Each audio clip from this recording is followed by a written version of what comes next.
Fall is finally here, so we're going to be making a Dorky Pumpkin Chick Cake.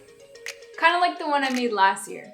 If you're new here, welcome to Thalias Cakes. Thank you so much for clicking on this tutorial. If you enjoy fun cake decorating and other cake related stuff, you might want to consider hitting that subscribe button so you don't miss out on another tutorial. Alright, let's get started. First thing you want to make is the pumpkin stem. Before rolling it into a stem, make sure to mix in some Thalias powder so that it hardens up faster.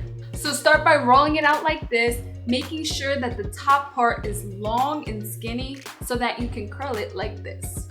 Once that's done, take your fondant tool and make lines on the stem like this just to give it some texture.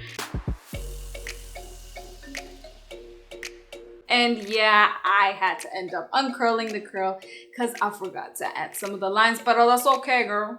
Just curl it back into a caca swirl. Now at the bottom, you want to pinch the sides like this so that when you put it onto the pumpkin, it looks like it's rooted into the pumpkin, like it grew out, you know what I mean? So now we need to add in a cake pop stick inside the stem. So first, I'm going to make a hole with this tool and then add some gum paste glue onto the cake pop stick and push it in slowly.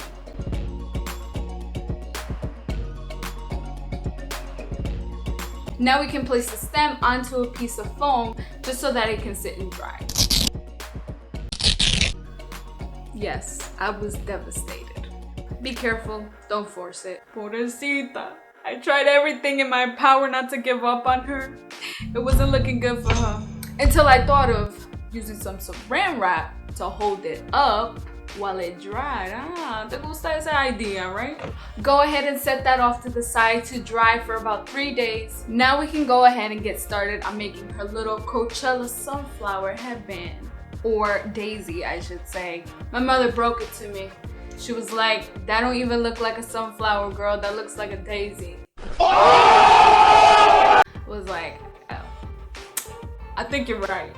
So with this fondant daisy cutter, you're going to cut out 2 of the same shapes using this bigger cutter. And then using a smaller cutter, you're going to cut out another 2 small. Oh, also, I did add some Thalias powder to this as well. Okay, so now you want to do a little he loves me not. He loves me, he loves me not. He loves me, he loves me not. He loves me, he loves me not. He loves me, he loves me not. He loves me, he loves me not. He loves me, he loves me not. Speak to my husband. Now you can go ahead and place some gum paste glue around the center of the flower and glue on each petal inside like this. And then go ahead, add in a brown piece of fondant to the center and then give it some texture using, you know, a pointy fondant tool, whatever you got. Maybe even like a toothpick. And lastly, make the petals look messy like this and let it dry overnight.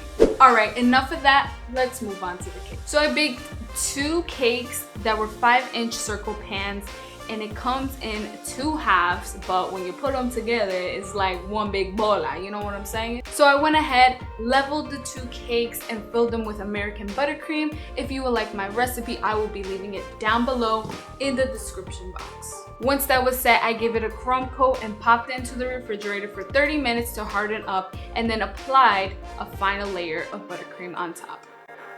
To smooth out the buttercream for round cakes, I love using this little green plastic from a plastic fruit container that I got. All I did was just like cut out a little square from it. Boom, you know, DIY, girl. So to begin to smooth this out, you want to start at the very bottom and slowly bring it up. And then once that's set, you want to go around the cake like this. Now I can put this in the refrigerator for about 20 minutes just so it can firm up a little bit, and then I can place on my fondant. I really like doing that because when the buttercream is cold, it holds its shape a lot better. But make sure when you do that, you only leave your cake in for about 20 to 30 minutes because any longer than that, I've noticed that if I go and place my fondant onto the cake, if the cake is too cold, then it'll start to sweat, and then your fondant will start to get all sticky and it's just not good. Now I'm going to carve out the top like this to make like a little indent for where the stem is going to be placed in. And make sure you do like a little crumb coat in there because I skipped over that and then I regretted it later because my fondant started to rip. just make sure you do it. Now you can go ahead and roll out your orange fondant and place that onto the cake.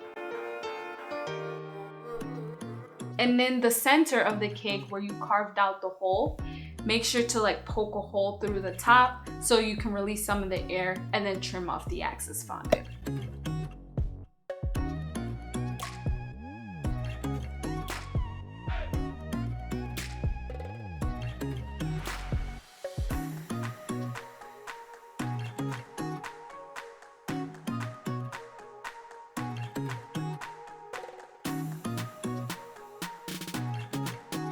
And then using this fondant tool, go around the cake making these lines.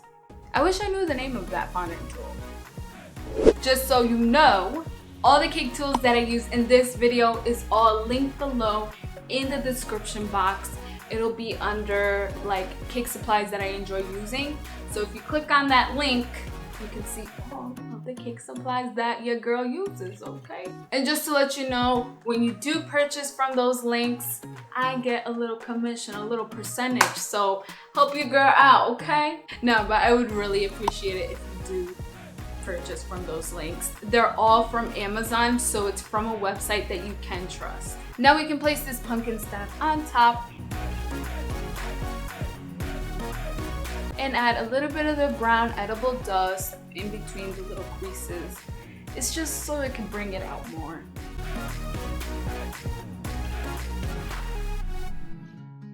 Anyways, this pumpkin chick needs her little Coachella headband, so we're gonna go ahead and stick a little ball at the back of each flower just to help it hold up.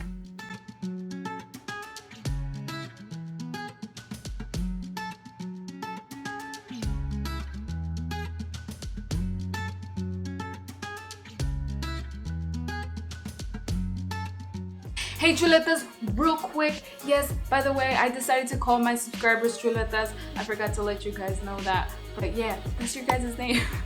Anyways, if you're enjoying this video so far, please give it a thumbs up. Let's see if we can get this video up to 100 likes. I would really appreciate it because it helps this video rank in search. And go ahead and share this video with a friend, someone you know who might enjoy this video. Thank you so much, I appreciate it. Let's get back to the video. So for the glasses, I used white gum paste and let it dry into circle shapes.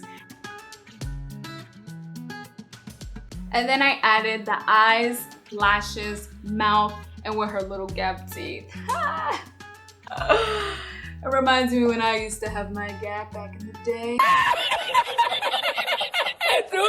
I always hated smiling. I would always cover my mouth and be like, oh, that's so funny. And lastly, I placed in this little bar piece of the glasses in the center. I don't even know what that's called. What is that called?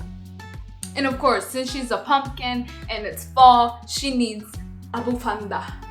Wait, that's what it's called, right? A scarf. She needs a scarf.